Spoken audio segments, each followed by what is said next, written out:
కూడా చాలా వరకు ఎలక్షన్లో ఆ పార్టీ నాయకుడు ఈ పార్టీ నాయకుడు అనుకుంటే అందరూ ఉంటారు. దయచేసి మీరు పార్టీలు ఉన్నాయని చెప్పేసి ఆ పార్టీ గొప్ప ఈ పార్టీ గొప్ప చేసి మీరు అన్నదమ్ములు అక్క చెల్లెలు మాత్రం కొట్టుకుంటూ తిట్టుకోండి. ఒకటే చేయాల్సిందల్లా ఒకటే, ఇష్టమైన నాయకుడిని ఎన్నుకోండి, మంచి నాయకుడిని ఎన్నుకోండి. ఏ పార్టీ నాయకుడు వచ్చినా చికెన్లు మటన్లు నీళ్ళకు జాకెట్లు మంచి నాయకుడు ఎన్నుకోండి. మీరు నాయకుడు ఏ నాయకుడు అన్నారని మా ఊళ్ళే ఊరు పట్టణం లేవు బాబు, పిల్లలకు చదువుకునేందుకు మంచి స్కూల్ లేదు, గ్రౌండ్ లేదు, ఉచిత విద్య ఉచిత వైద్యం కావాలని చుట్టి కోరుకోలేదండి. ఏ లేదు, నువ్వు 500 ఇచ్చినావు 5,000 ఇచ్చినావు, మేము నీకే ఓటేస్తాం అనుకుంటే 5,000 లెక్క క్యాల్కులేషన్ చేస్తే ఏమో నెలకు కాదు రోజు కనీసం 10 పైసలు కూడా అయితలేవు.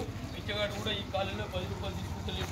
అందుకే ప్రజాస్వామ్యంలో ఒక ఓటు ఎంత కీలకమంటే ఒక ప్రభుత్వాన్ని కూర్చోబెడుతుంది, ఒక ప్రభుత్వాన్ని కూలబెడుతుంది. అంత అద్భుతమైనటువంటి వజ్రాయుధం లాంటి ఓటును దయచేసి వీళ్ళకు సీతాలకు దయచేసి చంపుకోకుండా మంచి నాయకుడిని ఎన్నుకోండి. మంచి నాయకుడు ఉంటే డెవలప్ అవుతామని తెలియదు. ఈ విషయాలు చెప్పడానికి వచ్చాను కాబట్టి జర చూసి ఆ పార్టీ ఈ పార్టీ అని చెప్పి పార్టీలలో నేను మనకు అద్దురా బాబు. ఎందుకంటే వాళ్ళందరూ మధ్య ఉంటారు. రేపటి పార్టిపేటలో కూర్చుంటున్న మనవి కాబట్టి జర సోతాయించింది అభివృద్ధి దిశగా అడుగులు వేయాలని కోరుకుంటున్నాం. జై తెలంగాణ, జై భారత్ బాబు.